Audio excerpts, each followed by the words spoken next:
What's up, YouTube? Robert the Monster Among Marks Drap here, and I'm back again with my good friend and tag team partner, Sierra. How you doing today? The world has not come to an end. Everything is right in the world, and I don't owe $5,000 anymore. I know, that's always really good when you don't have to worry about money shit. I love that feeling. For those of you who don't know, we were going to attempt to do this earlier in the day, but, you know, life happens, so we're here now. We're going to try and rush really quick through NXT TakeOver Brooklyn 4, and then we're going to go through SummerSlam, which disappointed me slightly, but we'll get to that. Anyway, please like, comment, subscribe, share all those wonderful things down below. We're going to try not to do that, talk about that again, but let's get started with NXT TakeOver Brooklyn 4. The lead off, I forget, God, I know I watched it, I enjoyed the shit out of this pay-per-view, but I don't remember the match order. So to start off NXT TakeOver Brooklyn 4, we actually had Undisputed Era taking on Mustache Mountain. Oh yes, this one was a damn good match. I loved it, bell to bell. NXT has done a phenomenal job building these matches, putting on great matches, and then placing the matches in an order that won't completely drain the audience. Oh, yeah. I mean, this was the perfect match to start off. You got a huge pop. Tyler Bate got 2 huge pops in this match. Mm-hmm. And then seeing the War Raiders, that brings into the next feud. It was fucking perfect. For those of you who are not aware, our boys Roddy Strong and Kyle O'Reilly did retain, which was beautiful. I loved the way this match went. It was all in the whole way, a hard-hitting affair from start to finish, and then when you thought, okay, well, we got through that match, War Raiders suddenly come out and beat the ever-living hell out of both Roderick Strong and Kyle O'Reilly. It was really wonderful, especially because they had already said they were going to take on whoever came out on top, and they did. I'm so excited for this next feud. It's going to be great. I can't wait to see how they go about it. Real quick before we get into the next match, I do just want to give a big shout-out to Tyler Bate for the amazing show of strength he did, doing the Cesaro swing with Roderick Strong, and then having Kyle O'Reilly on his back before German suplexing both of them. Spot of the night. Oh yeah, very, very well done. Although not the spot of the night in my opinion, because we're going to get to that here in a short little bit. You want me to go ahead and lead in with the next one? Please do. Up next, we had the Velveteen Dream versus EC3. This was supposed to be my favorite match of the night, and I was actually kind of disappointed. Same here. I was actually very underwhelmed by the whole thing, and especially if they intend to lead this into an extended feud rather than a one-off, I wouldn't be surprised, but they need something to go for after this. But Velveteen Dream does end up winning via pinfall. Yes. He hits the Dream Valley Driver into the Purple Rainmaker, pinning EC3. Mm-hmm. I'm really hoping that whatever they plan really well. But, oh my god, Matt Riddle's in NXT! For those of you who don't know who Matt Riddle is, he is a former UFC fighter and an indie darling. Most recently, he was on Evolve. He wore flip-flops with a suit. Wow. Classy. Was the next match Ricochet versus Adam Cole? It absolutely was. Oh my god. The absolute spot of the goddamn decade. Ricochet goes for like this moonsault off the mid-rope and catches a fucking super kick in the goddamn chest. Oh god, Adam Cole thought he won it there. I thought he won it there. I about came unglued. I think a lot of people thought that. It's like that should have been, personally, had the match ended there, had it been the final spot of the night, I don't think anybody would have been complaining, because Adam Cole caught Ricochet off guard. Didn't see it coming. Absolutely beautiful. I will tell you someone who was complaining. Britt Baker, Adam Cole's girlfriend, he threw Ricochet into her. Love you, babe. Throws another man into her. I mean, that that's a thing that happened. Moving on, Ricochet ends up pinning Adam Cole. As I predicted, they did need something else. They did need the title to move on to somebody else to kind of keep it fresh, keep it relevant. And there's very few people who would have been in higher candidacy in my mind than Ricochet. I think that the North American Championship is the perfect title to start Ricochet off with. There's only been one holder of it. He can add a lot of prestige to that title as well. Absolutely. But moving on, shocker to me, not so much to you, the NXT Women's match. Oh yes, Kairi Sane versus Shayna Baszler. This one was an absolute masterclass for how to book a women's match, in my mind, because both of them were booked very strongly, and both of them were both of the matches were very both of the competitors were showcasing their talents. And in the end, it just happened to be that Shayna didn't have the leg scissors tightly enough applied, and Kairi Sane just flips over backwards and basically has her head pushed against the mat while still being in that choke, and pins Shayna Baszler 1, 2, 3. It was very well done. I think storyline-wise, this was a really good build for Kairi. She finally got her moment. Shayna didn't have the one more reversal on Kairi anymore. Kairi finally's got one on you. It'll be very interesting to see the rematch, because Shayna has come a long way since joining the NXT roster, and so has Kairi. But I think taking the belt off of Shayna, she'll do just fine on her own. Leading up to my favorite part of the night, I said that there were a couple other spots, but Gargano versus Ciampa. I thought that I was going to regret watching this. I didn't know how they were gonna do this again, but they managed to do this so well, and it leaves room for another potential match, potentially that triple threat that we never got. And one little detail that I noticed throughout the match, and I couldn't help but be very, very cognizant of its storylining implications, was Johnny wrestling, the little smiley face for Johnny wrestling. It just in his intro, on his trunks, the whole thing, it wasn't the same smiley face anymore. It was actually a Venom smiley face. So I was very, very hyped about this, and he was still wearing red and blue, almost Spider-Man-esque, and I'm a big comic guy, so to see this interaction played in with Johnny's current state of mind and the way that he presented himself and the way that he wrestled in this match was spot on. Very well done. Love you, Johnny. Keep it up. Don't give it up. I was actually very disappointed by the finish of this match, because even though he hit Johnny's got Ciampa handcuffed to this pole on the top of the ramp near some road cases, exposes the knee, runs through him, and runs into those road cases and on top of a table. Now, here's in my head, as soon as he hit, my thought was, okay, they're both going to stay down. Ciampa's not getting back up. There's no way he's even moving. He's been beat to fuck the last 3 minutes of this match. There's nothing that he can do. They're gonna give it to Ciampa because it's to Gargano, because that's the pathos. That's the payoff. That's what we wanted to see.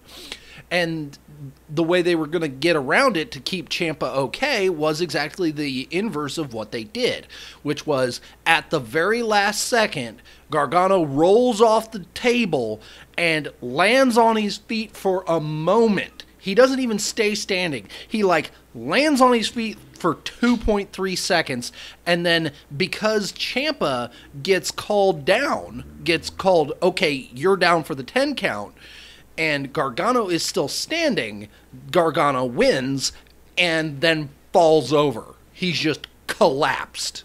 That's how I thought they were going to end it, but they in turn did the opposite, where Ciampa rolls his ass off the apron, still handcuffed to that pole, and lands upright, holding to the pole, and Gargano is on the ground writhing, and they did say multiple times that he dislocated his knee. Which, that's scary. But still, an absolute classic I don't want to see anymore. I think that should I'm not opposed to one more match. Just because they've left room for one more match. Oh, I don't argue that they left room for it. The dislocation of the knee is in order to get Gargano off screen until both he and Black are cleared for action, and then they'll go ahead and have their feud because Johnny Gargano is the one who attacked Aleister Black. Johnny's got to hit the bottom of the barrel.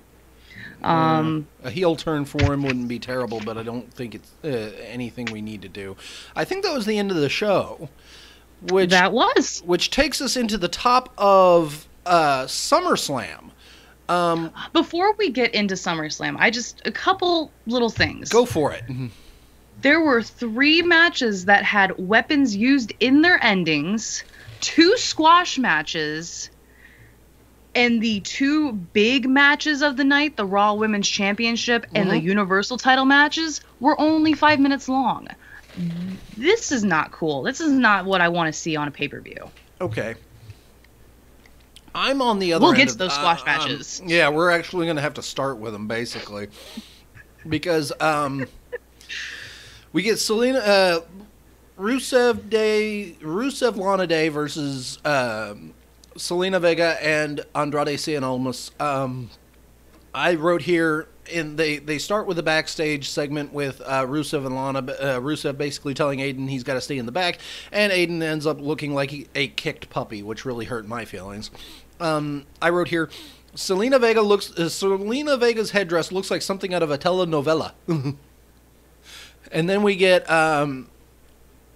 Almas and Vega winning with a it looked very bad in my opinion. The roll up by Selena Vega with her feet on the ropes. She's not tall enough for it. No, and if you think about this, both of the men of this match, Almas and Rusev, last month, Rusev was in a championship match on a pay-per-view, and one pay-per-view later, he's the curtain jerker on the pre-show, and then Almas co-authored one of the best NXT matches in history in January against Gargano, and this is what you're doing with them? Oh yeah, no, I'm very, very raw about this one.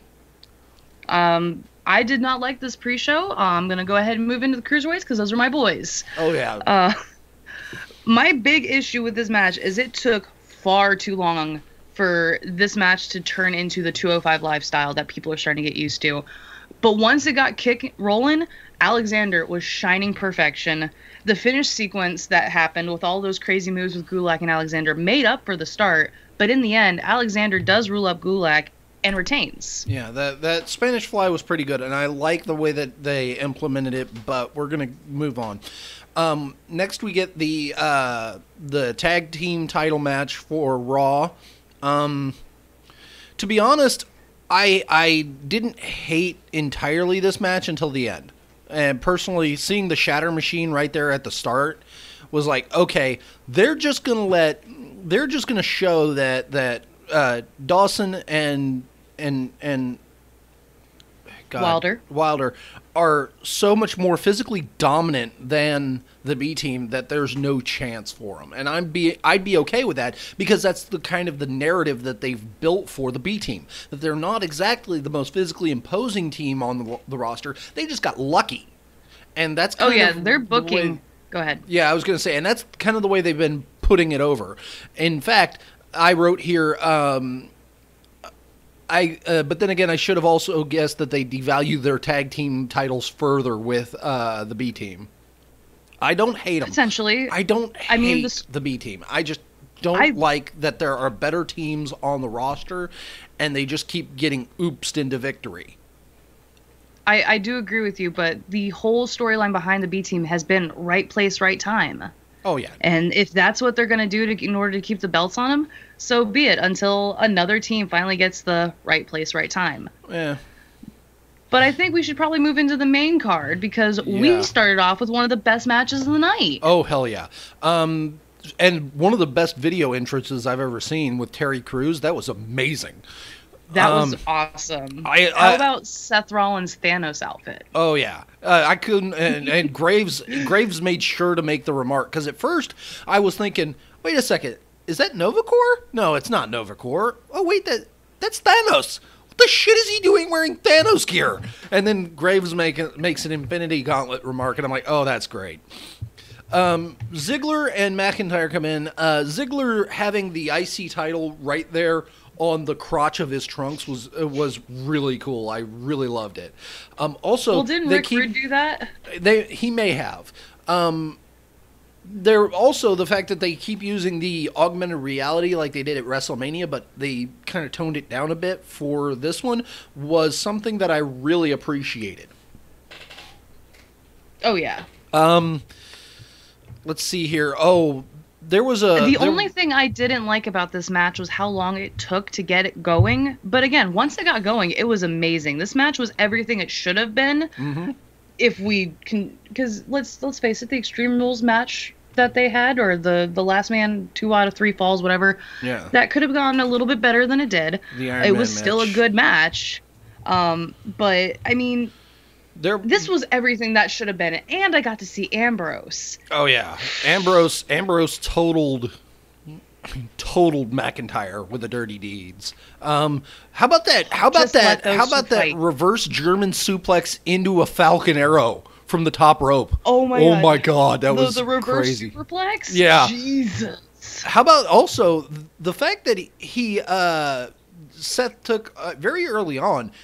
There was that intense ring post spot that really, I mean, when he hit, I was like, that's not good.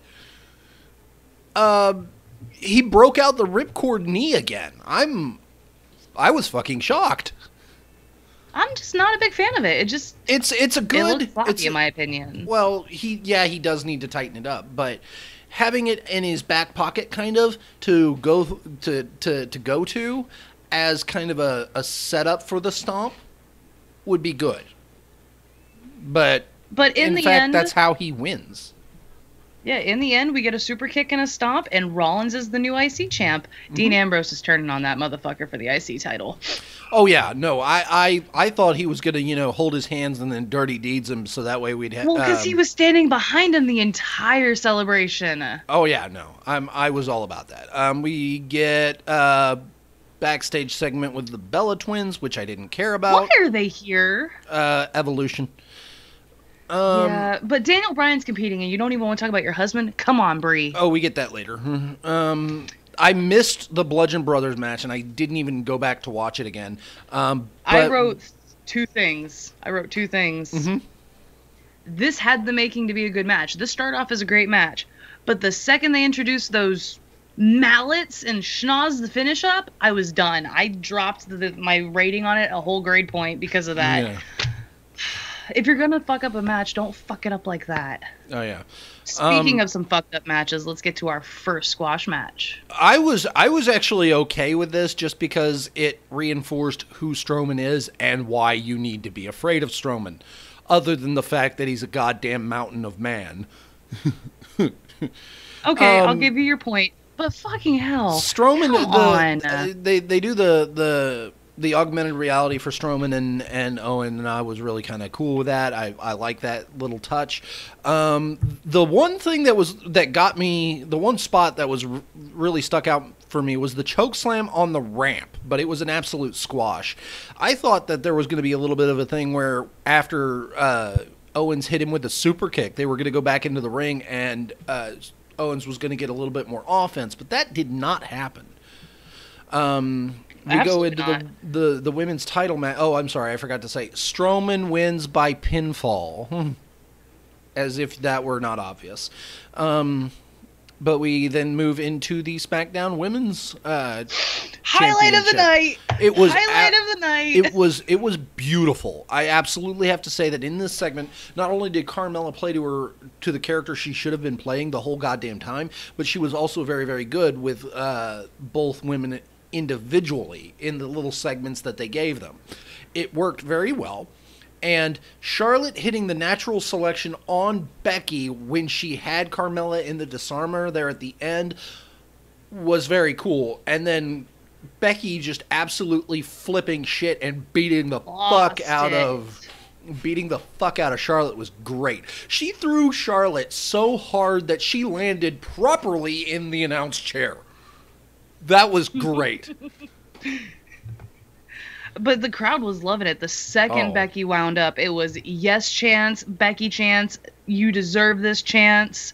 Oh, yeah. I am so excited for SmackDown tomorrow. I can't wait to just see what's going to happen with all that. Oh, yeah. We're getting some pretty good stuff, and I can't wait to go back for tonight's Raw and get into the questions that I've got. Next, we get Samoa Joe versus AJ Styles. Why was this the 5th match? This should have moved this should have been Balor Corbin's spot. Yeah, I don't argue that. We get Joe stealing the mic and pointing out that Wendy and her daughter are in attendance, Wendy Styles, and the whole thing, the whole thing, top to bottom, was very, very good in the technical sense. Maybe not much good for watching, as a visual, but it was very, very good. And Joe winning via disqualification after Samoa Joe grabs the mic and says to Wendy, "I promised you Daddy's coming home. I'm sorry he's not, but I'll be your new daddy." And then AJ's just fucking losing it, going and getting a chair and beating Samoa Joe into hell. It's a very good setup. Another weapon finish. Yeah, it's a very good setup for the Hell in the Cell, but I think that just having him get disqualified by regular punches would have been fine. Is Hell in the Cell the next one? It is. It's here in a couple weeks. Oh. I thought it might have been TLC. AJ cut himself somewhere in there. I think when he hit the steel steps. Yeah. He goes out because Wendy is actually telling him to stop. Is telling AJ to stop what he's doing. Stop going this far. And he goes out there to, be with his daughter. And the daughter even said, "Daddy, you're bleeding." It was like, oh, he wants to hug his daughter and hold his daughter, but daughter's not having any of that shit. She's like, "You're fucking bleeding." No. Well, and it was kind of cute that he was just like, "I'm sorry, I'm sorry, I'm sorry." Oh, and, neither girl really wanted to, touch him or, hug on him. Even really walk out with him. It's like, if you would have just walked out, just, nod the head, walk back, get patched up, and then... Or have some of the, have a ring... Oh, they don't have ringside docs, like in UFC, but you know what I mean. The Elias segment was not bad. The fact that they had him break the neck of his guitar, and then the crowd was all over him with a "you fucked up" chant, and he even said "fuck" a couple times. That was pretty good. Miz passing the B team in the back and having them be kind of goofballs. B team, go. Yeah, having them be goofballs was actually kind of cool. Oh my, I've just noticed you are frozen. As long as they can hear me, I don't care. They can. But we did get this cute little moment with the B team. Oh, yeah. But then it got really serious because Bo looks at Miz and goes, "The B&B team stands for Daniel Bryan." Oh yeah, like I said, they seem to be trying to affect a face turn here. And it's I don't think Miz is turning face. No, I meant for the B team. Oh, well, the B team's kind of already face in a way. Yeah, like I said, just with how happy-go-lucky they are. Yeah, they're trying to push that message over. Then we actually get the Miz Daniel Bryan match. This was an amazing match. I love how Daniel Bryan even leaned into the yes kicks from the Miz. Oh yeah. I knew this wasn't going to be a clean finish, but we didn't need to introduce the brass knuckles. No, we didn't.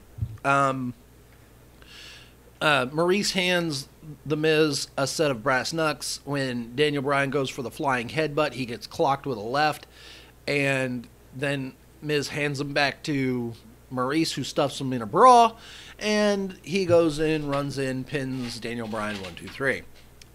I am kind of pissed, but this looks like they're setting it up for future events. We get Baron Corbin versus the Demon Balor. Why did the Demon come out? Okay, granted, it was nice to see him, but it was not necessary. I have to tell you, there's two reasons why. One, they may be setting up Balor to face Roman, because you can't have it be Strowman. You can't. But I don't want Strowman to cash in on Balor and Roman. Here's the thing. He was going to... Okay, moving to the finish really quick. Paul Heyman is announcing Brock Lesnar, and before the bell can ring, Braun Strowman comes out, announces that he's not a coward. He's the monster among men. If he's going to cash in, he's going to cash in tonight, and he doesn't care who wins, because he's going to be standing outside the ring the whole goddamn time, and he's going to cash in on whoever wins. So he's not... This is like one of those very rare instances like where John Cena did it. John Cena told... when he won the Money in the Bank, he's like, I'm going to cash in at this time. He completely telegraphed. So did Dean. Dean did as well, yes. But the reason they have the Demon here is so that way they can showcase him, in a familiar environment, in the fact that he was there last year. So to have him come back again this year was perfectly okay, and they can reintroduce the gimmick again, because it's been a very, very long time since he's even brought it up. So having the Demon come back in this kind of fashion actually makes a lot of sense, especially if they decide that it's going to be Reigns versus Balor. It needs to be this because, again, Strowman's got the contract. He doesn't need to be number one contender. Let it be Balor, because he does need something to do. And to have... Yeah, but then Balor gets screwed over with the cash-in, and Balor needs a title on him. I would much rather see Balor and Seth go at it again for that IC title. I mean, that's not going to be for a little while, and I think it's actually going to be Balor versus Ambrose. Anyway, and we'll get there when we get there. But no, I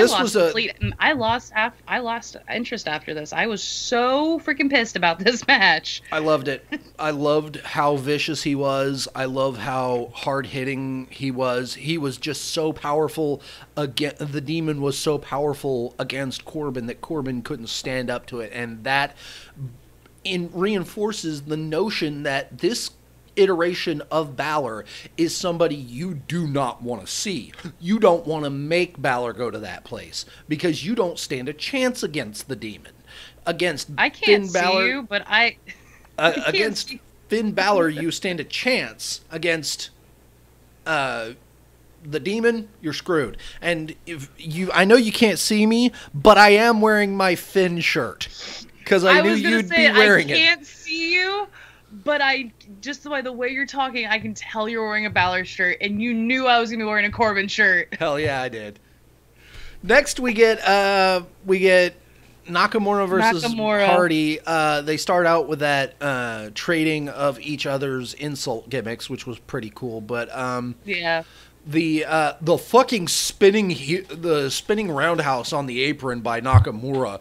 God damn, I'm surprised Hardy has any teeth left. I like that you almost called it the spinning heel kick, because you were thinking about a black mass. Oh yeah, no, this was not that, but he still spinning roundhoused him. It was fucking great. The cringe spot of the night for me had to be Jeff Hardy's swanton bomb to the apron that he crashed and burned on. Oh my god, Hardy, dude, you're what, 40 almost? Stop. Please, I want to see you walk. I want to walk up, have to stand shoulder to shoulder with you because you're not sitting down. And you be coherent. Yeah. Just after that, you knew this was over. Because immediately after Nakamura landed his Kinshasa, got the pin, and then we get Randy Orton's music, and he just walks to the ring and walks back. Yeah, walks down. It bees a little creepy and then walks away. Doesn't even say anything.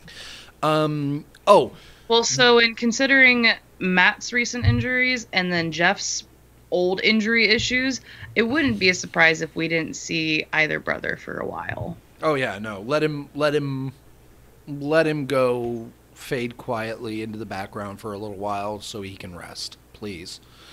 I love that Natalya came out in her father's jacket. That was so good. I was super happy to see her. I thought there might be a little, outside interference, like Mickie James, Alicia Fox coming in, but no, that didn't happen. I wrote here. Well, and go ahead. This was kind of the thing that stuck out the whole night, was they kept cutting to Rousey during the show, and Rousey's eyeliner was vicious. Oh my God! I'm not the kind of guy that really takes super strict notice of a lot of makeup, but holy shit, you could have cut yourself on them wings. Holy fuck. And then then by the end of the match, it was all nasty and smeared, and she just looked like she had. Well, they should have told her not to wear it that way, but you don't tell the baddest woman on the planet fucking anything. She fucking the way that she mocked Alexa Bliss by turning around, sitting down, covering her eyes and closing her eyes in the middle of the ring was like, holy shit. And then Bliss jumps to the headlock, and that doesn't do shit to Rousey. Rousey's just like, I'm gonna fuck you up now. And so this was the glorified dominant squash match that everyone expected to see Rousey in when she got to WWE. Oh, granted, it took us a couple months, but we did get it, and it culminated with her winning that title. Oh yeah, the Bliss should have been given a goddamn award for the way that she was selling for Rousey, and putting on display her double jointed nature the way that she did in that armbar. I love when she does that. Fuck, that was body horror. I love when she does that stuff. Oh yeah. We get last but not least, we get Roman Reigns versus Brock Lesnar. Paul, I thought this was going to be like literally a 30-second match as soon as Roman started spearing and Superman punching out the gate. Oh yeah, the way that they did it was very reminiscent in my head was of Goldberg and Lesnar at Survivor Series, where this at WrestleMania, where both of them are hitting each other in a very fast, very hard manner, and I like the fact that while it was kind of a little obvious that Brock was helping him get up, it still made the guillotine neck choke counter with the spine buster. The first time was very, very good. The second time was even more impressive, but it's still amazing. And Reigns goes for his fourth Superman punch. We get to take a trip to Suplex City before Roman counters the F5 and ends up into a mid-rope suicide dive on Lesnar, on Strowman rather. Lesnar comes out, hits the F5 on Strowman, hits him with the briefcase, hits him with a chair, and then chucks the briefcase like pinpoint accuracy up the ramp, and it hit the top of the stage. Lesnar goes in with the chair like he's going to hit Roman. Roman hits the fourth spear of the night, pins him 1, 2, 3. No cash in. Roman Reigns is your Universal Champion. I'm okay with that. Yeah, because he's going to lose it tonight. I don't know. Here's the thing. Strowman's cashing in. He's got to. I wanted to see Roman finally get that push that he was always wanted, because you knew everyone was going to cheer when it came off of Lesnar, and then just have it ripped away from him. Oh yeah, no. I'm completely on team he's going to get fucked over. But here's the thing. If Lesnar is intent, and tonight is in fact, because I'm not watching or looking at social media at the moment, if Lesnar is indeed intent on making his rematch clause happen tonight, which would be amazing. It's gonna be that, again, they're gonna stop him from cashing in. Not that they're going to Strowman's gonna come out again and he's gonna say, hey, no, I'm here to cash in. I'm here because you guys beat the shit out of me last time, but I'm not gonna not cash in on whoever wins this.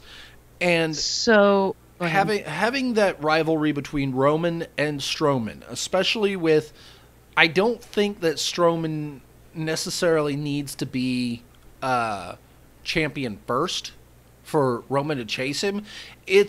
I would love to see Hell in a Cell be Strowman, Roman, and them put on another match like they did with the ambulance match. That would be phenomenal. That was one of What Roman's about a Hell in a best Cell match? I mean, it's pretty tame compared to some of the gimmick matches they've had. But I do like where you're going. But I want to put an idea as well. Go for it. I want you to finish that thought that you were having, though. I mean, as much as I don't want to see Roman having to chase the Universal Championship again because he fucking had for a year and for 500 days, and then having Strowman come out, basically squash him, and 1, 2, 3, Roman loses it the day after he gets it. That would suck. But I feel that would like destroy all of his momentum. Yeah, and I feel like that's not what they want to do. I think they want to keep contriving reasons for Strowman to have not done it, and then have somebody else chase him. And personally, if I had to pick anybody, I think I'd pick Finn. Okay, that's a good choice. But speaking of rematches, so we can only assume Brock Lesnar's going to come back for his rematch tonight. But what I would love to do, and WWE's not going to do it, but Lesnar made us wait so long for him to defend his title. What if Kurt would just be like, no, you made us wait. We're going to make you wait. Yeah, no, you can't do that. We don't have the room on the card tonight. Roman's already competing against somebody else. He's got to also be, it's like a triple threat where there's Roman, Strowman. Wait, do you have information on the Raw tonight? Is this actually something that's going on Raw tonight? Oh, fuck, I wish, but I'm just... Okay. Like I said, I'm not looking at social media. I'm not watching the show. We're about 45 minutes deep on it right now, so it'll be interesting to go back later and see what's going on, but... here's the thing. I think that it should be, there should be a triple threat for number one contendership. I'm pretty sure it's probably going to be, Finn, Kevin Owens, and we need another babyface. Somebody who it wouldn't matter if they got pinned, but had a good night last night. Here's my three. Go for it. Finn, McIntyre, Ambrose. Ooh.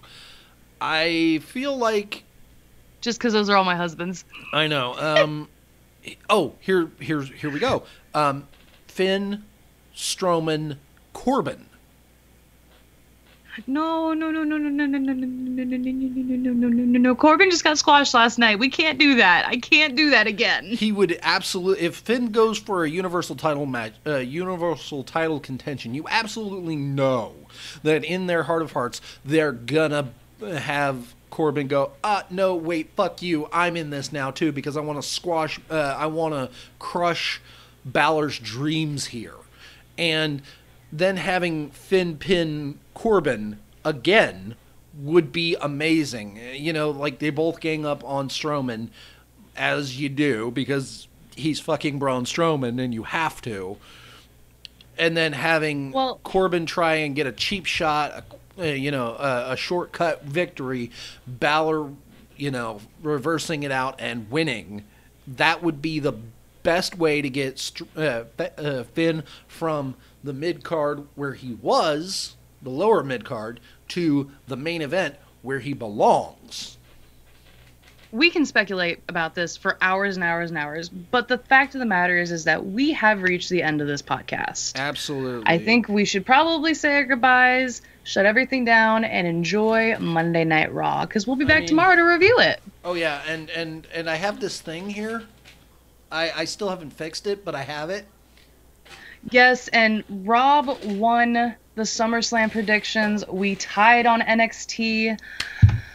There's something about I had this weird dream about a streak, and it wasn't a good streak, and Curtis Hawkins came in at some point, but we're not going to get into that because that was a nightmare, and I don't want to relive that. Oh yeah, no. Here's the thing. This was a very close pay-per-view between the two of us. It came down to a handful of matches, and to be honest, it really came down to 3 points. Yeah, I thought for damn sure that I was probably not going to win because it was so well done by the both of us. So I'm super happy that you gave me the run for my money the way you did, and I know in the future it's going to continue to be so. So, I had like 3 questions we should have thought about for Raw, but fuck it, we'll do it on the tomorrow show, which we should hopefully schedule